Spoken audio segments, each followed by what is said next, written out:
Wenn Omid zur Schule kommt, ist er selten ausgeruht. Der Afghane schläft mit mehreren anderen Flüchtlingen in einem Raum, in einem Asylbewerberwohnheim. Die sogenannte Schlauschule, schulanaloger Unterricht für Schüler, die den Normalen noch nicht packen. Nicht nur Omid steht unter Dauerstress. Als Flüchtling in Deutschland, das ist nicht leicht. Und alle hier haben zuvor Schreckliches erlebt. Die Lehrerin Miriam Herrmann hört viele solcher Schicksalsgeschichten. Unsere Schüler sind alle aus irgendwelchen Kriegsgebieten, Krisengebieten geflohen. Die waren teilweise 2 Jahre unterwegs in den Bergen, auf dem Wasser und kommen hier an und viele sind schwer traumatisiert. Daher werden in der Schlauschule nicht nur Lehrkräfte eingesetzt, sondern auch Psychologen und Sozialpädagogen, um die Schüler zu betreuen. Bis zu 80% sind sie schwerst depressiv.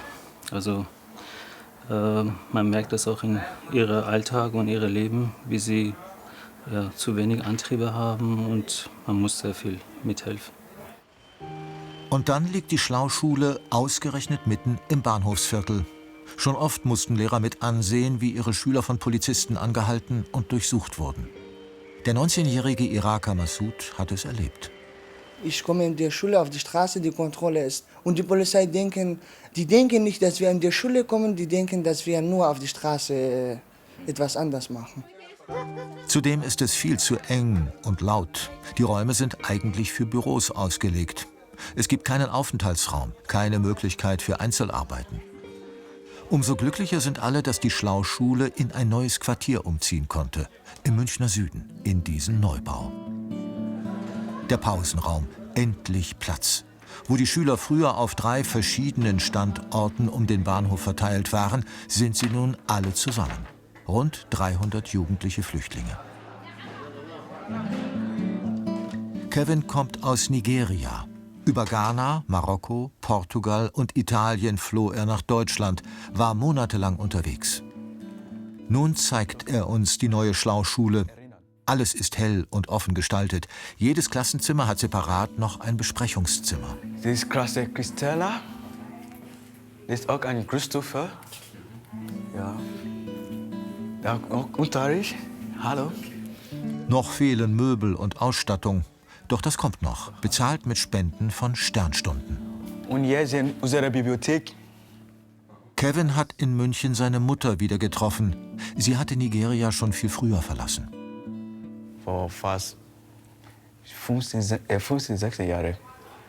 Ich war so klein, ich war so nur 8 Monate, meine Mutter hat mich gelassen von meiner Oma. Wie war es für dich, deine Mutter wiederzusehen? Ich war so glücklich. Ich freue mich sehr gerne. Bis heute. Die Lehrerin Miriam Herrmann spürt einen gewaltigen Stimmungsumschwung, seit alle in die neue Schule umgezogen sind. Es ist so ein Riesenunterschied. Und es ist eine viel bessere, konzentriertere Atmosphäre in den Räumen, weil es größer ist, die Akustik ist besser. Ich meine, gut, jetzt ist es seit kurzem wirklich kalt, aber wir haben ja noch wochenlang alle Fenster aufgehabt. Die Luft ist gut, es kommt kein Lärm rein, sondern es kommt gute Luft rein, ohne Autolärm. Und das ist unglaublich. Ich hätte nicht gedacht, was das ausmacht an der Konzentration bei den Schülern und ganz ehrlich auch bei mir. Immer wieder geht es ums Sprechen und um deutsche Texte.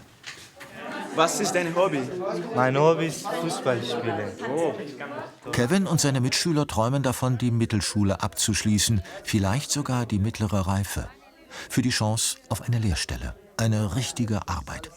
Was gefällt dir nicht in der Schule? Also, doch gefällt alles. Es passt. Das neue Gebäude lässt auch Raum für Eigeninitiative. Kevin hat den Pausensaal für sich entdeckt und eine Tanzgruppe gegründet.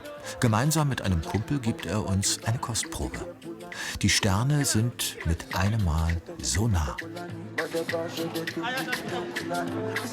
Ein anderer Jugendlicher, der organisiert gerade eine Fußballgruppe. Der sagt, Mensch, er will Fußball spielen und nimmt das jetzt in die Hand. Und diese Sachen sind möglich, weil der Raum dafür da ist. Vorher in dieser Enge kam es zu so Sachen gar nicht erst.